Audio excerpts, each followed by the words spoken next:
अभी एक फैशन हो गया है, आम्बेडकर आम्बेडकर आम्बेडकर आम्बेडकर आम्बेडकर आम्बेडकर। इतना नाम अगर भगवान का लेते तो 7 जन्मों तक स्वर्ग मिल जाता।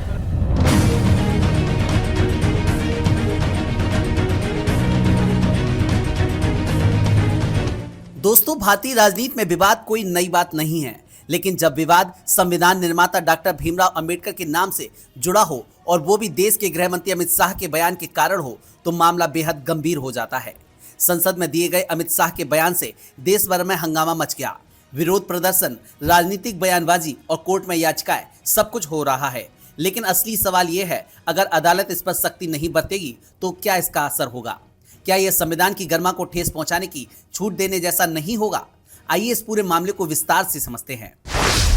विवाद की शुरुआत कैसे हुई? 17 दिसंबर 2024 को संसद में अमित शाह ने बयान दिया। अब एक फैशन बन गया है, अंबेडकर अंबेडकर अंबेडकर। इतना नाम अगर भगवान का लिया होता तो 7 जन्मों तक स्वर्ग मिल जाता। सोचिए दोस्तों, देश का गृह मंत्री संसद में यह बयान दे रहा है, डॉक्टर अंबेडकर का नाम लेने को फैशन बता रहा है। क्या यह बयान अंबेडकर के संघर्षों का मजाक उड़ाने जैसा नहीं है? अमित शाह यहीं नहीं रुके, उन्होंने ये भी कहा कि अंबेडकर को पहली कैबिनेट से इस्तीफा देना पड़ा था क्योंकि वो सरकार की नीतियों से सहमत नहीं थे। अब सवाल उठता है कि क्या यह बयान सिर्फ कांग्रेस पर हमला था या इसके पीछे कोई और गहरी राजनीति छुपी हुई थी? विपक्ष और दलित संगठनों की प्रतिक्रिया। अमित शाह के इस बयान के बाद कांग्रेस, समाजवादी पार्टी, बीएसपी और दलित संगठनों ने सड़कों पर उतरकर विरोध प्रदर्शन शुरू किए। कांग्रेस ने कहा, यह बयान संविधान और अंबेडकर का अपमान है। पार्टी डॉक्टर अंबेडकर सम्मान सप्ताह मनाएगी और अमित शाह से माफी की मांग करेगी। मायावती ने कहा, यह दलित विरोधी मानसिकता का प्रमाण है और भाजपा की असली सोच को दर्शाता है।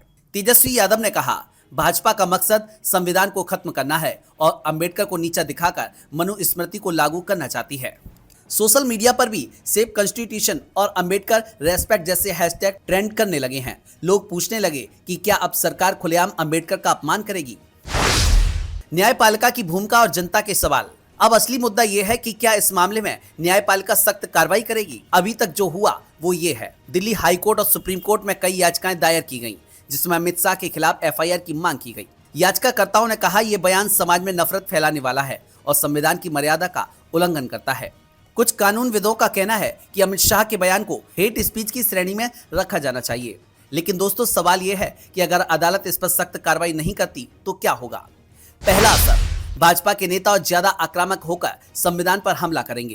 दूसरा असर, दलित समाज में गुस्सा और असंतोष बढ़ेगा, जिससे देश में जातीय संघर्ष की स्थिति पैदा हो सकती है। तीसरा असर, न्यायपालिका की निष्पक्षता पर सवाल उठेंगे।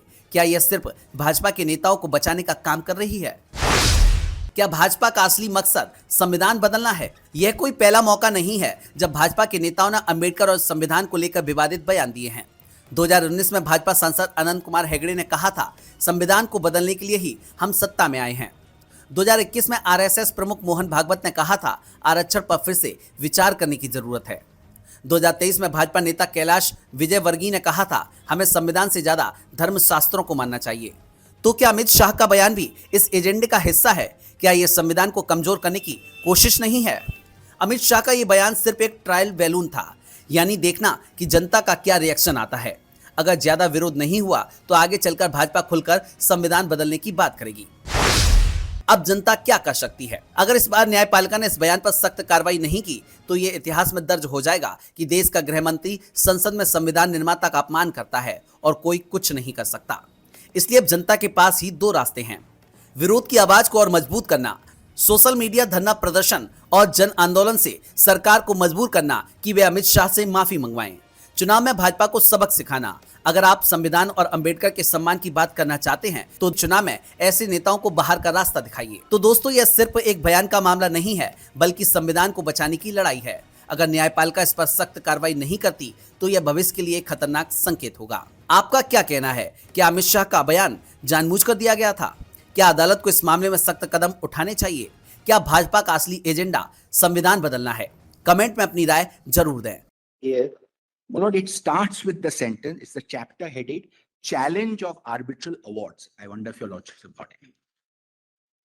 It starts with the sentence, "No one likes losing."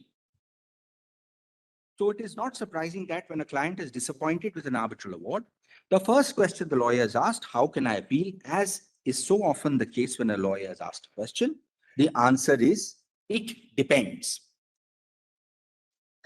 First, it depends on whether the relevant rules of arbitration establish any internal appeal procedure, as is the case in certain maritime and commodity arbitration systems. This is like Central Trade, etc. There is an internal appellate procedure. It is noteworthy that most arbitration rules do not provide for such an appeal.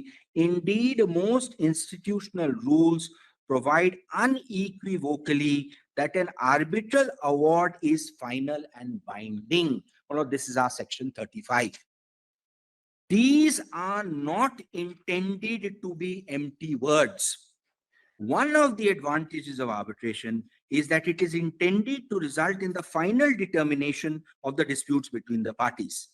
If the parties want a compromise solution to be proposed, they should opt for mediation. If they are prepared to fight the case to the highest court in the land, they should opt for litigation. By choosing arbitration, the parties choose in principle finality. An arbitral award is not intended, and I rely on this a lot, not intended to be a mere proposal as to how dispute might be resolved, nor is it intended to be the first step on a ladder of appeal through national courts. This is something your lordships will keep in mind while considering whether the power of modification should be exercised by the court. So, my lord, one aspect of this is, one policy aspect of arbitration is finality. And I'll show, my lord, that is what our 5-judge bench in Raipur, Chokamal, has also said. Finality is one major aspect. Then, my lord, to the losing at disadvantage may seem retrospect very opposite. Laws of many countries reflect the policy of New York Convention. What has been described pro-enforcement bias means that while it may be possible to challenge an arbitral award, available options are likely to be limited and intentionally so. I'm not reading 10.04 and 10.05 for the moment. Please come to 10.06. The purpose of challenging an award before a national court at the seat of arbitration is to have that court declare all or part of the award null and void. If an award is set aside or annulled by the relevant... Just 1 minute. Whole or part of the award? Yes, part of the award can be null and void. Can be partial set aside, my lord, is well recognized. There's no dispute.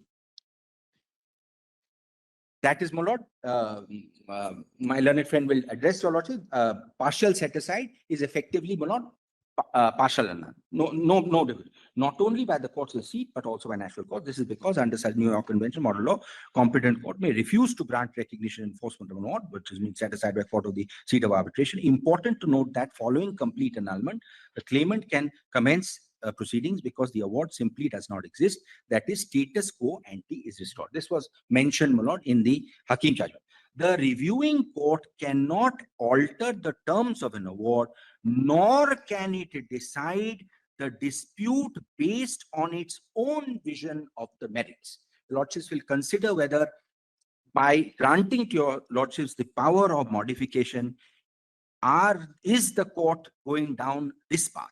Unless the reviewing court has the power to remit the fault to the original tribunal, as in England, a new submission of the dispute to arbitration after annulment has to be undertaken by commencement of new arbitration. So, my lord, this is 10.6, which has been set out in Hakim. But what is more important, my lord, is 10.1 and 10.2, which is the aspect of finality, which is a crucial policy aspect which your lordships will consider. Now, my lord, I want to show one judgment on what annulment means, because it's very important, my lord, to understand what annulment means. We have all been talking about the words, my lord, internationally used are set aside, annulment, vacatur. What does this mean? And, my lord, we have there are, of course, my lord, Singapore judgments. I will meet the point specifically lays that Singapore law has a prohibition. I will show, my lord, that is probably not a correct interpretation. I'll show that. और आप हमसे जुड़े रहने के लिए subscribe करें YouTube पर, follow करें Twitter पर और लाइक करें Facebook पर। और ज्यादा जानकारी के लिए आपको टाइप करना होगा सिर्फ न्यूज़ नशा।